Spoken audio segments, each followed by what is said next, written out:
So now, man, let's get into big profits with small apartments. Come back. What are small apartments? To me, that's 5 to 20 units. Okay. But that's okay, man. But why should people go into smaller units? Well, I mean, there's less competition. I mean, a lot of times it's too big for those who buy houses, right? So you cut a different market out. Those people that's buying smaller houses, they're not looking at these 10 to 20 units. They think that's too much. And quite frankly, it is, because once you get to about 20 units, there's a transition. You need some back office support. Technology, automation, you need a lot of these things like that, okay? You're gonna need a leasing agent and a maintenance guy. So that's one. And it's too small for private equity groups. So if you're looking for a private equity group, they don't want that small thing. So that's kind of leaving it right on the table. And with less competition means more equity up front. So you can get a bigger discount, right? And they may often do seller finance. Now, I'm not saying they won't do it on the bigger deals, but a lot of times you got them big companies, they got so much money they need to spend. They go ahead and cash it out. Why small apartments? Why small apartments? I mean, seller's not sophisticated. A lot of the accounting is not good. Yeah, I heard from a mastermind member that he found a deal that there are no books. It's like no accounting. He asked the seller, "What's the NOI?" I don't know what the NOI. What is NOI? He doesn't even know what NOI means. So not operating in order. That's what that means. Hey, you cut back to me, man. That's crazy. I know. I mean, those are the kind of sellers you're dealing with when you're talking about smaller deals like that. Yeah, I mean, they've owned it so long. I mean, they got some record, but not enough. I mean, because it wasn't like a business to them. Yep. That was something they did to generate income. They don't know efficient property and asset management techniques. I mean, overall, they're not efficient. They're overpaying for things. They're not getting discounts at the stores. They don't know how to market and get their units leased. When one of the units, back in the day, you used to put a sign in the yard. And if they didn't get somebody in that period of time, they didn't know how else to do it. Well, now you got social media. You got online. You got, I was about to say Zelle, but that's where you send money. What is it? Apartments.com, Zillow, Zoom. Yeah, I know. And you know what? They don't know how to renovate. Like, they don't know basic terms, and they may overpay. I mean, and then they get emotional. They leave tenants in there. I'm guilty of it. When I first started and a tenant didn't have enough money, I didn't want to evict them. I didn't. I'm guilty of it. I mean, it's tough to evict somebody, but I've done it. I evicted people, and I didn't want to increase rents because I was like, I don't want to increase their rent. I want to leave them right there. And because guess what? If I leave them right there, I don't have to turn the unit over. So I'm not spending $2,000 to replace them. Hey there, I hope you're enjoying this video. If you want to learn more about real estate investing, check out my free live podcast I do every Thursday at 12 p.m. Eastern. All you have to do is text the word podcast to 206-803-8068. Hope to see you there. My theory is I want to have a long-term tenant over a period of time, but you got to realize if I left that tenant in there, let's say they were paying $650 because that was kind of the going rate, right? At that time, yeah. Now the rates are $1,000. Mm-hmm. I would have missed, if I didn't raise the rents, I'm missing out on $400 a month. 400 times, first of all, 10, that's $4,000. That's 2 apartments I could have turned. And then I would have got, but then only that, $400 and creates, let me say that's 400 times 12, that's 4,800. Mm-hmm. So let's say 4,800. Say 10 units. No, let's just do this. I want to show you something. 4,800 divided by a 7 cap. So for every unit that I increased it by $400, I created almost $70,000 in additional value. And value that you don't realize when you don't increase the rent. Are you catching what I'm throwing? Because here I'm go. If you creating 70,000 a unit and you got 10 units, That's 700,000. are you catching what I'm throwing? Are you catching what I'm throwing? I'm looking for Navy SEALs, not baby SEALs. I want people in beast mode, not safety mode. I don't think they're ready. Are you ready? And so, but that's about business, man. You can't be emotional about these things. It's all about thinking with your mind and your pocketbook. Because let me tell you something. If you don't evict them, I bet you your loan will evict you. Yeah, the lender will be. Yep. You don't want that. Yeah, so look, and then less sophisticated seller means a lot of way to create massive value through implementing property management systems, accounting, increasing rents, renovating, and marketing property properly, right? So, I mean, these are the things, because, and listen, there's a lot of people out here that increase the rents. We had such a big surge, properties I typically wouldn't buy, I was like, let's buy it, because I could put lipstick on it and increase the rent by $300-400. And the only reason I didn't jump on more because I thought it was just the fade. Like I didn't, you gotta realize for just 3 years ago, rents jumped like $400. You gotta realize the rents were stuck at least in this Midwest, we were stuck in this $450, $650 rent kind of category for years. Yeah, for the longest time, rent in Cincinnati increases by like 3% per year. I wouldn't even say it was that much, bro. Sometimes in some areas it doesn't increase, and then all of a sudden, you know, like it jumped like 10-20% in 1 year. Yeah, but now listen. The one thing about small apartments, though, they don't really have that economy of scale. Okay, that's one of the challenging things about that. For example, like if you got a 5-unit, right, and you get 2 vacancies, well, you're probably not going to make any money. You might even lose some money. All right.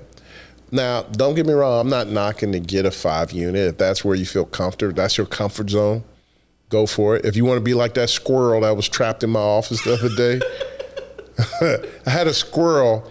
I had all the doors open in the office, and the damn squirrel would not leave. Yeah. He would not leave. True story. I was so scared. Yeah. It would bite me. But like my point is that the 5-unit, you just go big. I mean, because look now, but I will say the point about 5-unit, I'm gonna kind of be biased about this. If you got 2 vacant and you still got 3 paying, guess what? That's gonna cover your mortgage and a couple of fees. You might be losing a little bit, but let's imagine if you had a single family house. Yeah, that's 100%. You got 100% of all expenses, taxes, insurance, mortgage, turnover, right? Whereas you got a 5-unit, if you got a vacancy, you're probably just not making any money. Yep. All right. But look, you can offset this negative by multiple small apartments close to each other to have better economies of scale. But you know what? I got to shoot a video tomorrow about Vera. That's one I'll do now. Yeah, I'll do Vera tomorrow. That's the side by side. Yeah, all 3 of them we bought. Yeah. It's 3. Yeah, we bought that for $650. Now it's worth $1.15. Nice. Yeah. The only reason why I will still buy a small apartment, in addition to the profit potential, is if I can get my in-house property management. Now, Vera, that was a 12-unit. I really didn't want to buy, but the value was there. I mean, $650, now it's worth $1.5. Nice. Like, we created $1 million in value, roughly, just shy, and I could manage it myself. If I wasn't managing it, man, I wouldn't have bought that property. When you say yourself, it's really through your in-house Yeah, we're property vertically management company. Yeah, we're it's- vertically integrated, Yeah. so we have management and things like that. Guys, if you like what we're talking here, man, click the subscribe button, follow us, tell your friends about AIS, tell them about Burr, comment and share. Comment MFH Multifamily Housing if you're on Facebook or on Instagram. Click that follow button, that subscribe button. Thanks so much for joining us here. Another downside of small apartments, it's harder to syndicate or raise private capital for it. You know, because if you got to do a syndication, I mean, the paperwork alone. It's $10,000-$15,000. Yeah, that's on the small side. If you got a serious guy, it'll cost you 30 grand to put your PPM together. So, and then let's say you hired a firm to help raise capital for you. They're going to charge you 3% per whatever they do. So, I mean, if you raised $1 million, that was 60 grand right there. So, you know, Might as well raise so if 10 you million. did that on a small one, that would be too expensive. Yeah, exactly. Hey there, I hope you're enjoying this video. If you want to learn more about real estate investing, check out my free live podcast I do every Thursday at 12 p.m. Eastern. All you have to do is text the word podcast to 206-803-8068. Hope to see you there. But however, you can get private lenders to lend you money for it. All right. So that's the one great thing is it's just a different way of structuring the deal. If you have on smaller deals, that's why I bring in private lenders. Right. I'm like, hey man, who will I go to certain people because I know who they are, but like if not, you say, hey, any of you know anybody would be interested in making 8 to 10% on their money or 8 to 15%. Because that's what hard money is, private money is. Yeah. So 2 ways you can make money with small apartments. Number 1, you can invest passively in small apartments by lending money to experienced investors like Tyler. Like his investor that he bought that property lent him money basically. He created paper for him to do that deal. Yep. And now everybody's winning. The owner / lender that did owner financing, he has a property that he doesn't deal with any of the 3 T's. The tenants, toilets, or trash. It's kind of like a triple net lease for him. Tyler goes to make cash flows every month and created value. And the owner doesn't participate on the equity. Yep. That's all. Amazing. Now let's show a picture of this. Let's look at this example. You cut to this. For example, you can lend $50,000 to $100,000 for 8 to 12% as a second mortgage, and it's still secured to the property. So let's say you lent $100,000 on a deal as the down payment at 12%.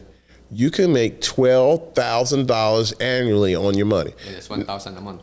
Yeah, you go to the bank, 0.1%, 0.5 to 1%. Or let's say 1%. That's only 1,000 in the entire year. So you get in 1 month what the bank would have paid you in 1 year. That's crazy, man. Yep. That's crazy. So look, guys, if you want to invest passively in apartment buildings, text the word MFH to 206-803-8068. If you want to invest passively in apartment buildings, 206-803-8068. There's another way you can invest actively in small apartment buildings. Where my damn clicker at? Oh, there it is. I can't fit. But You can invest actively in small apartments, but you have to know what you're doing, and you need to have your property management systems and hire a good PM and maintenance person in order to do this. I mean, the key in any property, and matter of fact, hotels, maintenance / CapEx. Because if you don't get that under control, they'll crush you. If you don't control them costs, they'll crush you. If you don't have a good management system in place, guess what? They're going to overspend. yep. So the key things is the budget, making sure they manage to their budget, and if they go over, then they got to stop spending. It's simple. Hey, if you got a credit card that's maxed out, you got to stop spending. All right? Hey, know how to own apartment buildings, whether big or small. Text the word multifamily housing. MFH to 206-803-8068. Look, some of our successful mastermen, Tim, Robert, Alex, Keisha. Tim's over 1,000 units. Keisha's over 500 units. Brian, he's out coaching now. He's bought so many in Detroit. 100+ units with no private investors. Yeah. That's amazing. Malika first started in 3 or 4 months, invested over 200 units or 300 Yeah, units? 200 units now. Oh my gosh. Yep. And she's DLU, one of our 4 hotels, Johannes Orpelenen 3 hotels, Jessica Buck, 140 140 units. Yeah. Teresa Arvison left her job as a anesthesiologist. We got 3. As a matter of That's fact, amazing. Malika's going to be leaving her job. Tim already left her job. Teresa's leaving the job. Yep. I don't want no job. I'm ready to leave. Who wants to leave the W-2? Yes or yes? Anybody ready to leave the W-2? Type in there yes or yes. Or text MFH to 206-803-8068.